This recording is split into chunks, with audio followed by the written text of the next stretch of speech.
In our constantly buzzing world of endless opportunities, choices, and distractions, the power of no remains surprisingly untapped. Not a rejection, but a fine-tuning of priorities. Some of the most successful individuals, as we'll delve into, have harnessed the might of this two-letter word to carve out space for what truly matters. Join us as we unpack their wisdom and reveal how, to genuinely soar, we might often need to firmly stay grounded and say no. Apple suffered for several years from lousy engineering management. I have to say it. And there were people that were going off in 18 different directions, doing arguably interesting things in each one of them. Good engineers, lousy management. And what happened was, you look at the farm that's been created with all these different animals going in different directions, and it doesn't add up. The total is less than the sum of the parts. And so we had to decide, what are the fundamental directions we're going in, and what makes sense and what doesn't. And there were a bunch of things that didn't. And microcosmically, they might have made sense. Macrocosmically, they made no sense. And, you know, the hardest thing is, when you think about focusing, right? You think, well, focusing is saying yes. No. Focusing is about saying no. Focusing is about saying no. And you've got to say no, no, no. And when you say no, you piss off people. And they go talk to the San Jose Mercury, and they write a shitty article about you. You know? And it's really a pisser.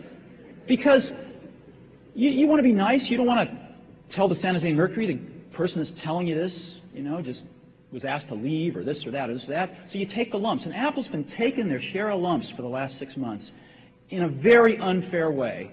And it's been taking them, you know, like an adult. And I'm proud of that. And there's more to come, I'm sure. There's more to come. I mean, some of these, I read these articles about some of these people that have left. I know some of these people. They haven't done anything in 7 years. And, you know, they leave, and it's like, you know, it's like the company's going to fall apart the next day. And so, you know, I think there'll be stories like that that come and go. But focus is about saying no. And the result of that focus is going to be some really great products where the total is much greater than the sum of the parts. I have a ritual where, even if you're my closest friend, I have boundaries. So just because it's my company, it doesn't mean I can take calls all day. Right. I have boundaries. So you can't call me at a certain time. Why? I'm working. So if I'm on the phone all day, and I'm saying this to entrepreneurs, because one of the gaps, and we'll talk about this later in the show, but you got to find the gaps. And one of the gaps with entrepreneurs is that they feel like because they own their day, they can spend it like they want to. You cannot spend it like you want to.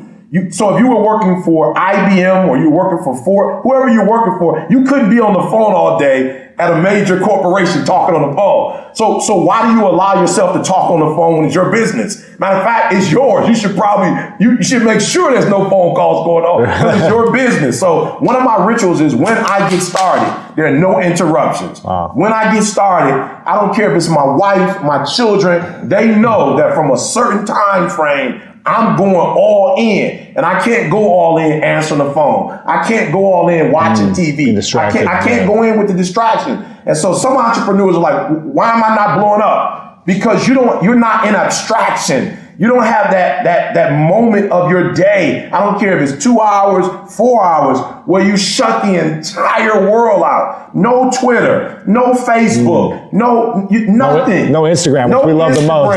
No Instagram. We love that Instagram. But just for 2 hours, I'm going in, and then once I come out, then we can do Instagram. And I'll be honest, your content probably would be stronger if you had that time of isolation, of solitude, where you give yourself a chance to think, you give yourself a chance to go in, and when you go in, you go 120%. I have to learn how to say no to things I don't want to do. And that's a big mature moment when you start to begin to do that. But the bigger mature moment is when you learn how to say no to things you do want to do, because you know that you just don't have time, or you don't have energy, or there just isn't, you have to sort of triage your life and there just isn't an opportunity. And that only came to me very recently, that sometimes you have to turn down even the wonderful things in order to take care of your health, or to take care of what you truly, truly, truly care about, not just what you truly care about.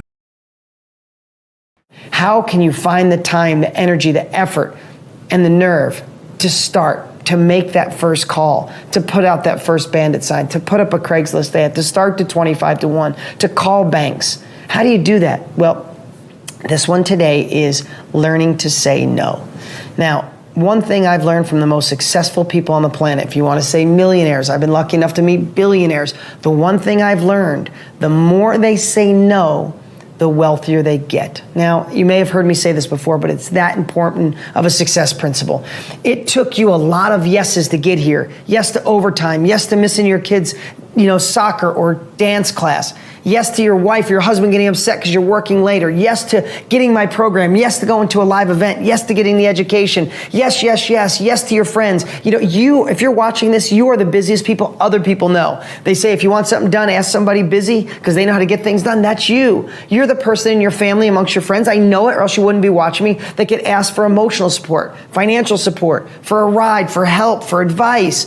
So you are used to saying yes. So this week, I want you to say no. I want you to make a list of the things that you must say no to so you can focus on you, so you can make a massive impact for your family. You want to help family members that need money? Say no to them for a year. Become an incredible real estate investor. And then if you want to cut them checks, you can.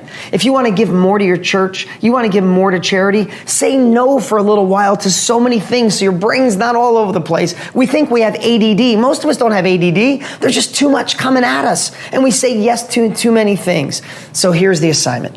What can you figure out to say no to this week? Because if you say no to things that don't improve your life, don't improve your family's life, don't possibly increase your future income, or put you on a path to the goals that you have, to spend more time with your family, to get out of a job you hate, to pay off bills, I don't know what they are. But you have to make not a to-do list, but you have to make a list of what not to do. Who are you going to say no to? Who are you going to disappoint? What are you going to let go? What habits are eating up your time? In a whirlwind of choices and distractions, the quiet power of no can be our greatest ally. It's the beacon that keeps us on course. By embracing no, we sharpen our focus, paving the way to craft work that's not just good, but great. Dive in, uninterrupted. Give it your all. A full 120%. Remember, sometimes you'll even say no to the tempting and desirable, prioritizing your well-being and your deepest aspirations. So, pen down that crucial no list. It's not about shutting doors, but about opening the right ones. And that's a wrap. Check out our unique time flow system if you want more exclusive tools and techniques to take back control of your focus and time. And don't forget to like, comment, share, and subscribe to our channel.